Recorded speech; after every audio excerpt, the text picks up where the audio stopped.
Bonjour tout le monde, on va parler Xiaomi aujourd'hui. Donc après le Mi Mix 2S dont on a parlé récemment, on va parler cette fois du Redmi Note 5, le deuxième smartphone lancé en France par Xiaomi. Donc on n'est pas du tout sur la même gamme, tandis que le Mi Mix 2S était plutôt sur du haut de gamme. Ici on est plutôt sur de l'entrée de gamme, on va dire l'entrée milieu de gamme, puisqu'on se positionne à 199 €, donc sous la barre un peu cruciale des 200 €. Et ça faisait assez longtemps, on va le dire tout de suite, qu'on n'avait pas vu un smartphone aussi intéressant à ce prix-là. En fait, il faut remonter à l'Arcos 50 Diamond, si vous avez une bonne mémoire, pour retrouver un smartphone à moins de 200 € qu'on a vraiment autant recommandé que ce Redmi Note 5. Alors, qu'est-ce qui fait qu'il est si bien que ça, ce smartphone, vous vous demandez sûrement. Et bien, pour commencer, on a une finition qui est exemplaire. Alors, c'est plus si rare que ça à moins de 200 € parce qu'aujourd'hui il y a eu beaucoup de progrès qui ont été faits sur ce côté-là. Mais ici, on a un dos en métal qui est du plus bel effet, qui est très agréable en main.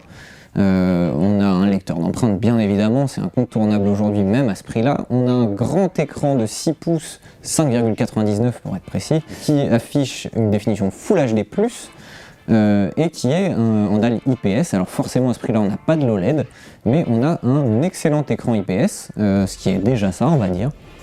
Pour le reste, à l'intérieur on a une plateforme Snapdragon 636, donc c'est pas forcément du très haut de gamme, mais c'est ce qui aujourd'hui offre le meilleur rapport performance et quantité d'énergie consommée. Donc on a un smartphone qui a une puissance qui suffit pour la majorité des usages, de manière très confortable. On va pouvoir jouer avec sans problème. Alors forcément on n'est pas sur du Snapdragon 845, donc on va pas jouer aux jeux les plus gourmands de manière ultra fluide, mais on a quand même une bonne expérience qui va pouvoir couvrir tous les usages. Cette puissance ne se fait pas au détriment de l'autonomie, puisqu'on a ici le smartphone qui a la meilleure autonomie qu'on ait mesurée depuis ce début d'année.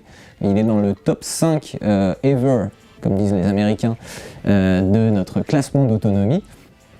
Et en fait, ça correspond à peu près à 3 jours d'utilisation standard. Donc une utilisation standard est souvent assez éloignée de ce qu'on imagine, de ce qu'on fait généralement, surtout si vous regardez des vidéos des numériques, vous êtes souvent un peu plus acharné que les autres.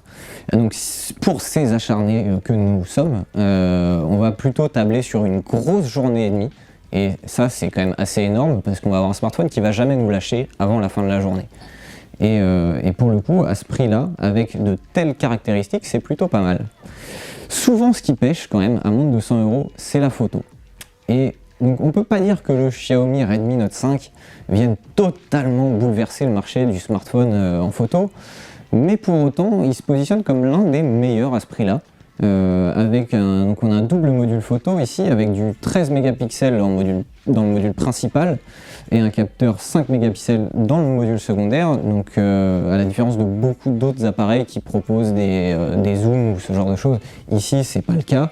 En fait, le second module ne sert qu'à aider le premier, d'une part pour améliorer les photos en basse luminosité et d'autre part pour créer l'effet bokeh, le flou d'arrière-plan qui est si cher au mode portrait, qui est apparu il y a maintenant quelques années.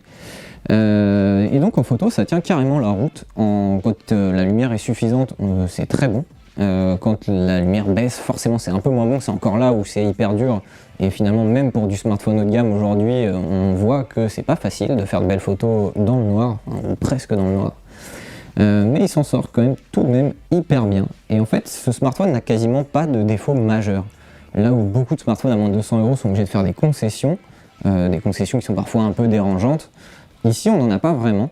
Et alors, si on oublie peut-être le fait qu'il ne soit qu'en micro USB et non pas en USB-C, finalement il y a assez peu de points négatifs avec ce smartphone. Et à ce prix-là, ce serait dommage de se priver parce que très sincèrement, ça faisait longtemps qu'on n'avait pas vu un smartphone au rapport qualité-prix aussi bon.